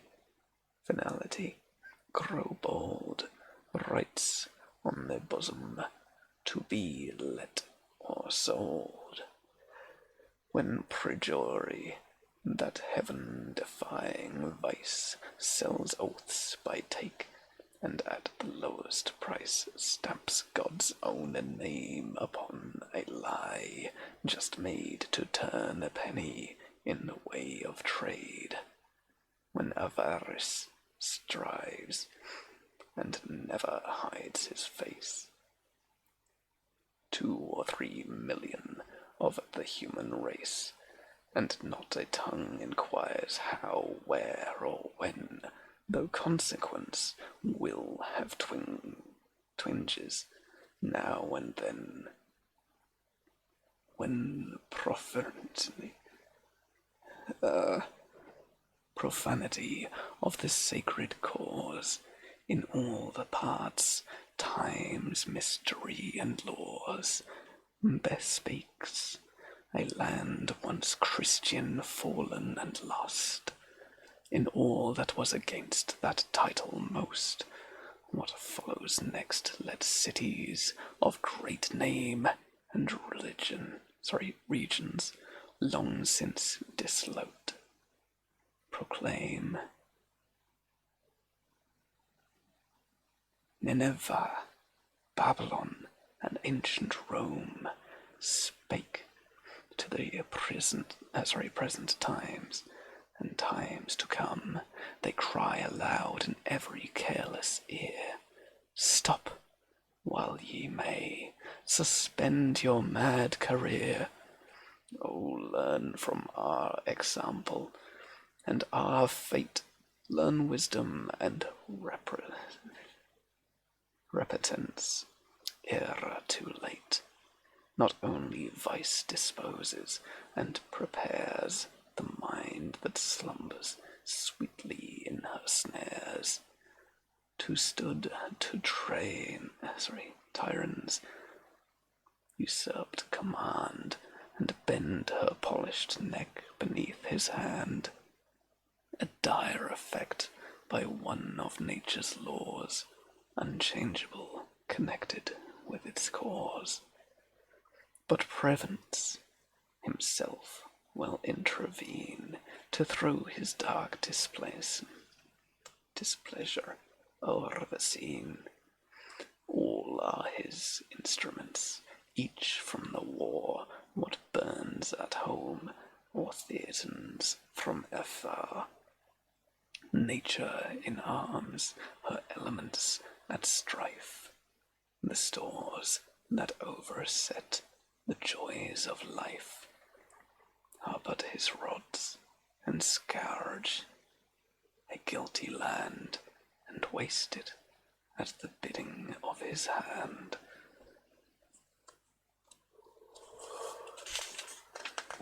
Perhaps I had to look and do homework for a hot second.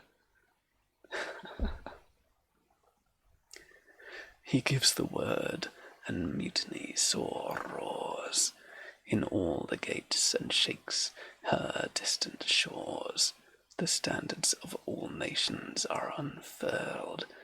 She has one foe, and that one foe the world. And if he doom that people with frown, and mark them with the seal of wrath pressed down, obdurance takes place, gallows and tough. The reprobatable race grows judgment-proof. Earth shakes beneath them, and heaven roars above. But nothing scares them from the course they love. To the lascivious pipe and wanton song, the charm down fear, they frolic it along, with mad rapidity, and uncanny down to the gulf from which is not return.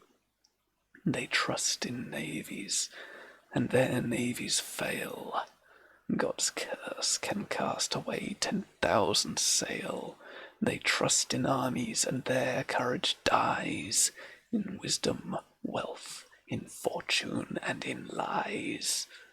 But all they trust in withers, as it must, when he commands, in whom they place no trust. Vengeance at least pours down upon their coast, a long despied, but now victorious host. Tyranny sends the chain that must abridge the noble sweep of all privilege, gives liberty the last, the mortal shock, slips the slave's collar off, and snaps the lock. Such lofty strains abolish. What you teach, mean you to... Oh, Jesus, that hurt to read. Such lofty strains embellish. What you teach, mean you to prophecy, or but to preach? Ah, that physically hurts to read. Thank you for the bit, Sarah Dizzy. Always love with you here.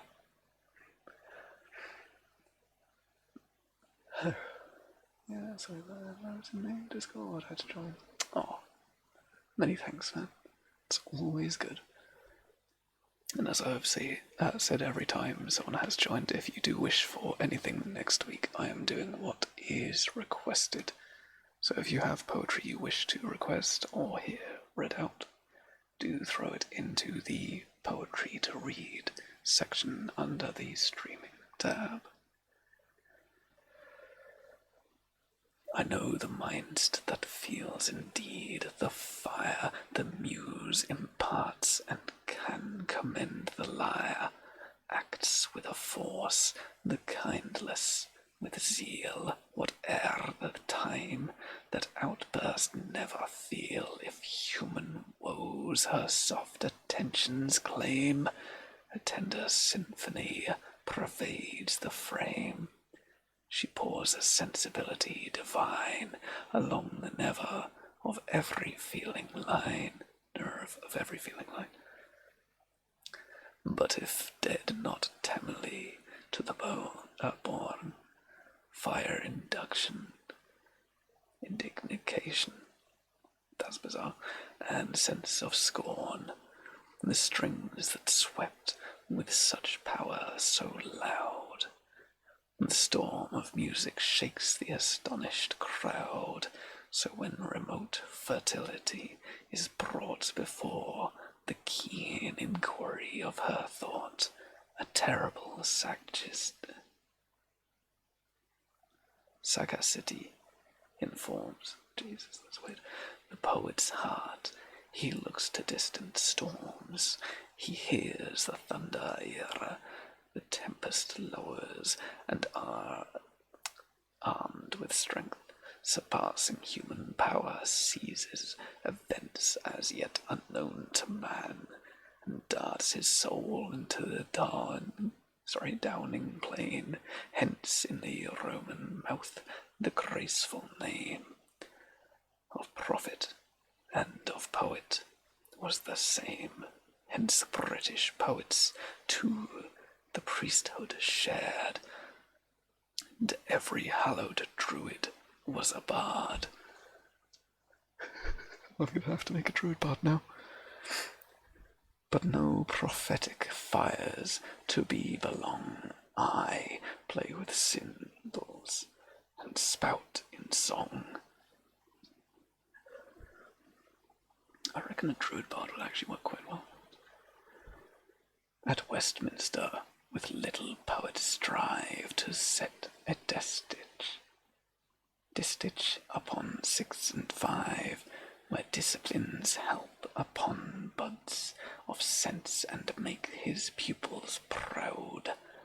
With silver pence I was a poet too, but modern taste is so refined, the delicate and chaste, that verse, whatever fire the fancy warms, without a creamy smoothness, has no charm.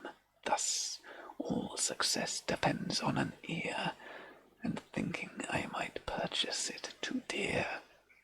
If sentiment were sacrificed to sound, the truth cut short, to make a period round, I judge a man of sense could scarce do worse, than caper in the Morris dance of verse. Thus reputation is a spur to wit, and some wits flag through the fear of losing it. Give me the line that ploughs its stately course, like a proud swan, conquer the stream by force, that like some cottage beauty strikes the heart, quite undebated, to the tricks of art, when labour and when dullness club the hand, like the two figures of St. Dozens stand, beating alternately in measured time. The clockwork Tintin... Tintinbulum. Tintinbulum. The clockwork tintinbulum of rhyme, exact and regular the sound will be, but such more quarter strokes are not for me. From him who rears a poem lank and long, to him who strains his all into song, perhaps some bony Caldani air, Albrecht and Breeze thought he was never there, or heaven whelped. A prologue with great plains feels himself spent, and fumbles for his brains, a prologue indistashed, with many a stroke, an art contrived to advertise a joke, so that the jest is clear to be seen, not in the words, but in the gap between. Manner is all in all, whate'er is wit. The substitute for genius, sense, and wit, to daily much with subject main and low proves that mind is weak, and makes it so. Neglected talents rust into decay, and every effort ends in push-pin play. The man that means success should soar above a soldier's feather or a lady's glove, else summoning the muse to such a theme, the fruit of all her labor is whipped cream. What? As if the eager flow aloft, and then, stooped from the highest pitch, the pronounce a wren, as if a poet proposing to wed should carve himself a wife in gingerbread. I swear it's just getting more and more off the rails. Line 550 by the looks. Ages elapse ere Homer's lamp appeared, and ages ere the mantis swarm was heard, to carry nature lengths unknown before, to give milth birth, asked ages more.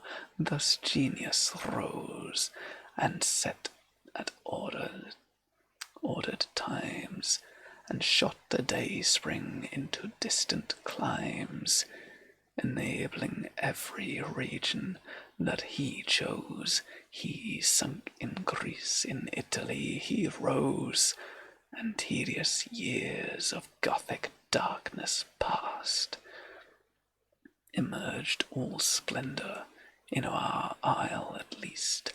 Thus lovely Helcias dive into the main, then show far off their shining plumes again. Is Genuus only found in epic lays? Prove this, and forfeit all pretense to praise. Make their heroic powers your own at once, or candidly confess yourself a dunce. These were the chief, each interval of night was graced with many an undulated light. In less illustrious bards his beauty shone, a meteor or a star. In these, the sun, the nightingale may claim the topmost bob, while the poor grasshopper must chirp below. Like him unticed, I, and such as I, spread little wings, and rather skip than fly. Preached on the mirage, proceed of produce of land. An eel or two or prospect we command, but never prep beyond the thorny bound or oaken fence that hems the paddock round. In Eden ere yet innocence of heart had faded, poetry was not an art, languages above all teaching, or, if taught, only by gratitude and glowing thought, elegant and simplicity, and warm as ecstasy, unmanacled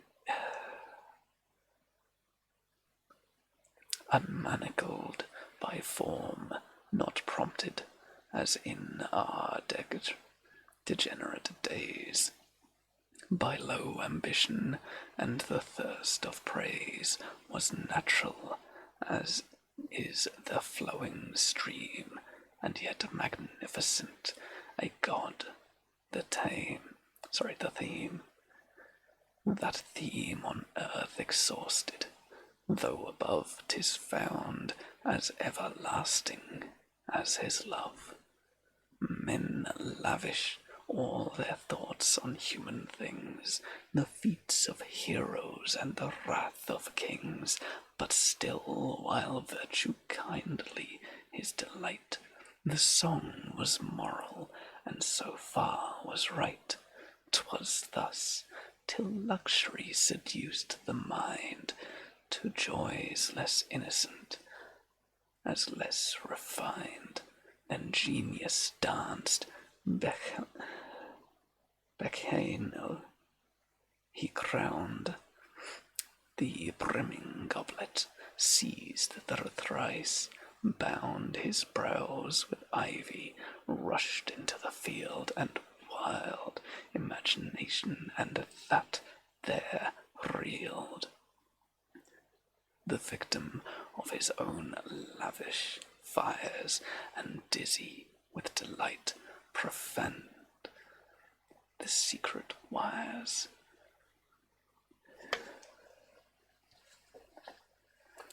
Hi.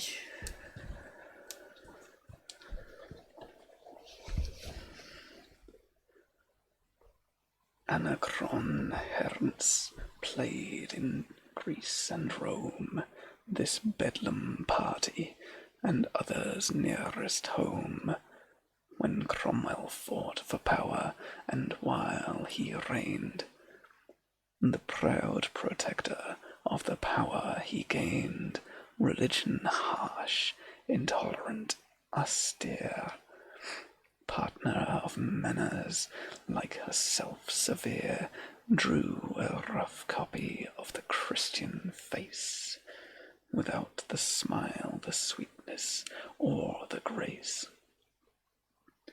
The dark, sullen humour of the time, the judge every effort of the muse a crime. Verse in the finest mould of fancy cast was lumber in the age so void of taste.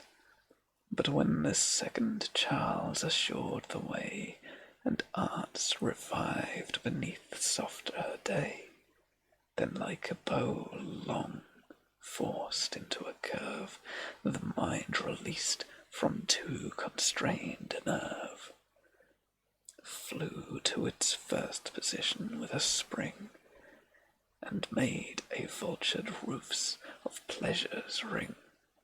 His court, desolate and hateful school of wantons, whence vice was taught, by rules swarmed, with a scribbling herd as deep inlaid with brutal lust as ever Circa made.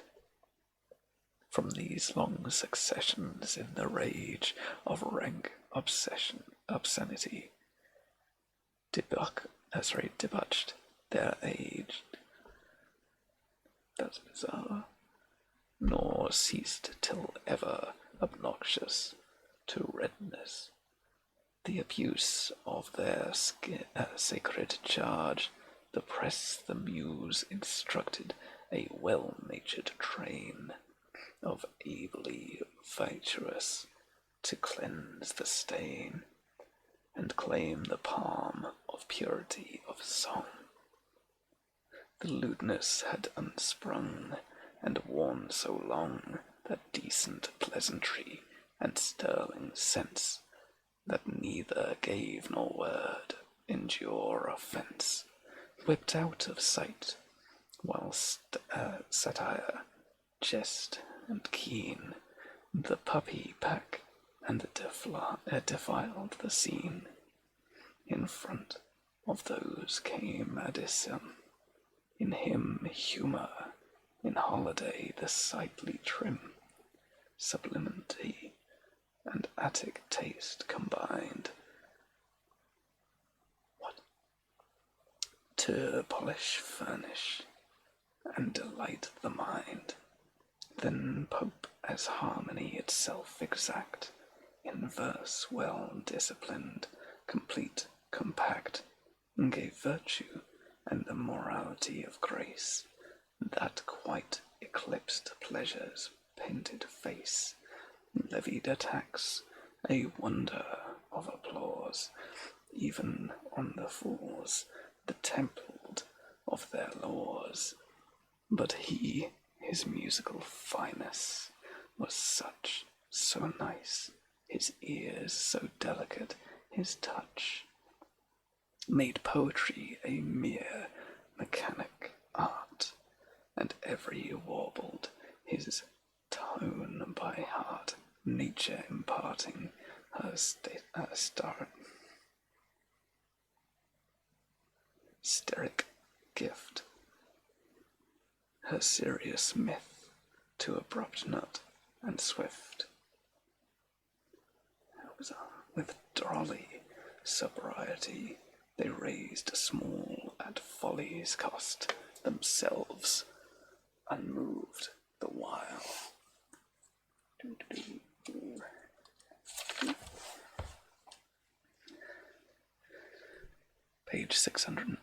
Line 660. That consolient set the world in vain must hope to look upon their like again. Are we there? Are we then left? Not wholly in the dark, wit now and then, struck smartly, shows spark, sufficient to redeem the modern race from total night and absolute disgrace, with several trick and imitative knack, confine the million in the beaten track. Perhaps some curious who disdains the road snuffs up wind and finds himself abroad. Contemporaries all surpassed. See one shot his career indeed, but aptly run. Churchill himself, unconscious of his power, in penury consumed his idle hours, and like the scattered seed at random sown, was left to spring by Vagga on his own, lifted at length by dignity of thought and dint of genius to an affluent lot. He laid his head in luxury's soft lap, and took too often there his easy nap. If Brighton beams them all he threw not forth, 'twas negligence, in him not want or worth, surely, and solidly, a bold and coarse, too proud for art and trusting in the force, spendthrift alike, the money and of wit, always at speed and never drawing bit. He struck the lyre in such a careless mood, and so disdained the rules he understood. The laurel seemed to wait on his command. He snatched it rudely from the muse's hand. Nature, extracting in unweird power, forms opens and gives scent to every flower. Spread the fresh verdure of the field and lead the dancing maids through the dewy meads. She fills profuse 10,000 little throats with music modulating all their notes, and charms and woodland scenes and wilds unknown. Excuse me. With artless airs and concert of her own, but seldom as if fearful of expense. Vache-face to men of poets and pretense. Fervence, freedom, fluency of thought, harmony, strength, words exquisitely sought. Fancy that from the bow that spans the sky, brings colour dipped in heaven that never die, a soul exalted,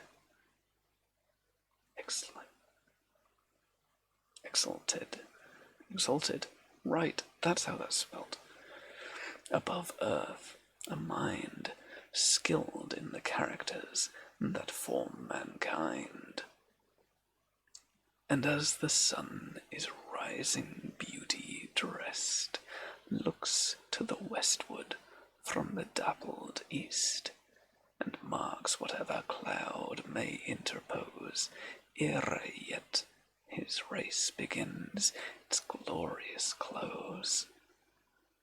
An eye like his to catch undistinct goal, or ere the wheels of verse begin to roll.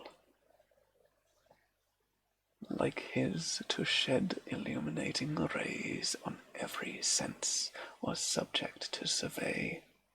Thus graced the man asserts a poet's name, and the world cheerfully admits the claim.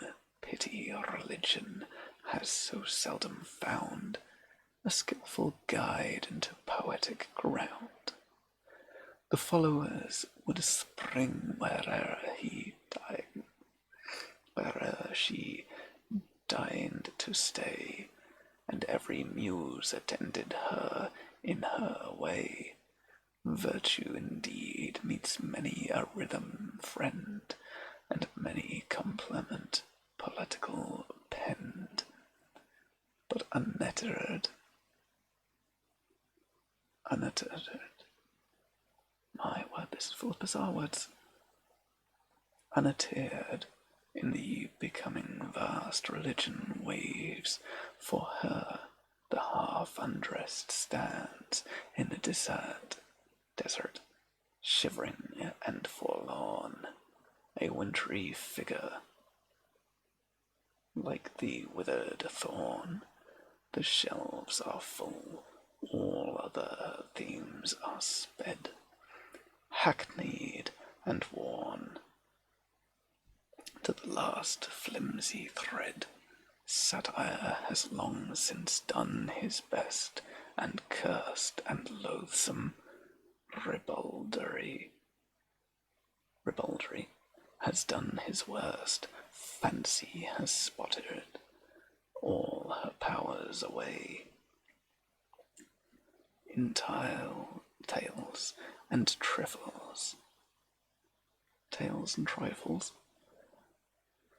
and in children's plays, and 'tis the sad complaint that almost true whate'er we write, we bring forth nothing new, and where now indeed to see a bard all fire, torched with the coal even assume the lyre and tell the world still kindly as he sung with the more than mortal music on his tongue, that he who died below and reigns above inspires the song, and that his name is love. For after all, if merely to beguile by flowing numbers and a flowery style, the tandem that the lazy rich adore, which now and then sweet poetry may cure, or if to see the name of idle self stamped on the well-bound quattro, grace at the shelf, to float and bubble on the breath of fame, prompt his endeavour and engaging his aim, debased to surveil purpose or pride. How are the powers of genius misplaced? The gift whose office is in the grievous praise, to trace him in his words, his works, his ways, then spread the rich discovery, the invite mankind to share the divine delight, destroyed from its use and just design, to make the pitiful professor shine, to purchase at the full frequent fare of vanity a wrath for self to wear, is profanction of the based kind, proof of the trifling and the worthless mind. Hail Stenghold, then, the Hopkins hail. Amen. If flattery, folly, lust employ the pen, if acrimony, slender and abuse gave it a change to blacken the trace.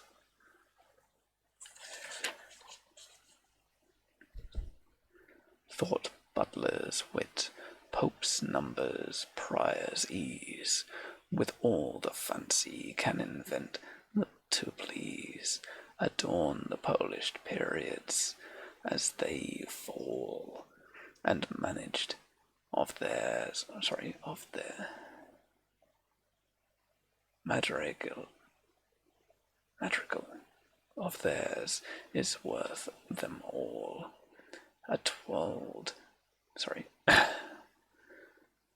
Twalled thin the ranks the poetic tribe, to dash the pen through all your prescribe.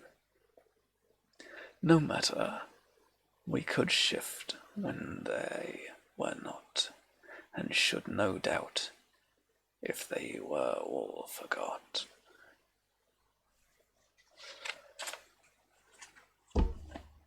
Good Lord, that was a long one. I think I am going to call it there for tonight, though I did thoroughly enjoy it. As I say, I will be reading through the poetry to read tab on the next week's one. Anything that we don't have there, I shall substitute with whatever takes my fancy of the day. So if there is indeed something that you wish to see or hear, do be sure to put it in that tab.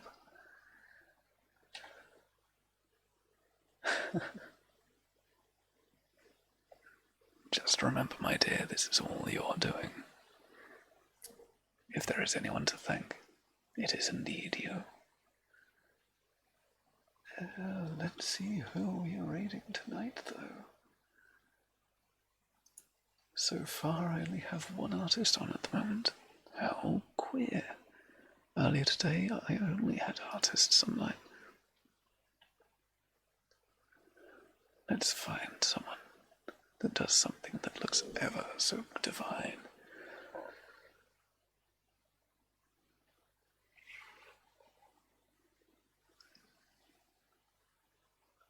I am struggling to find anyone that I find particularly enthralling at this point. For the time being, I will put the piano back on. What do you do? Because they are currently having internet issues, apparently.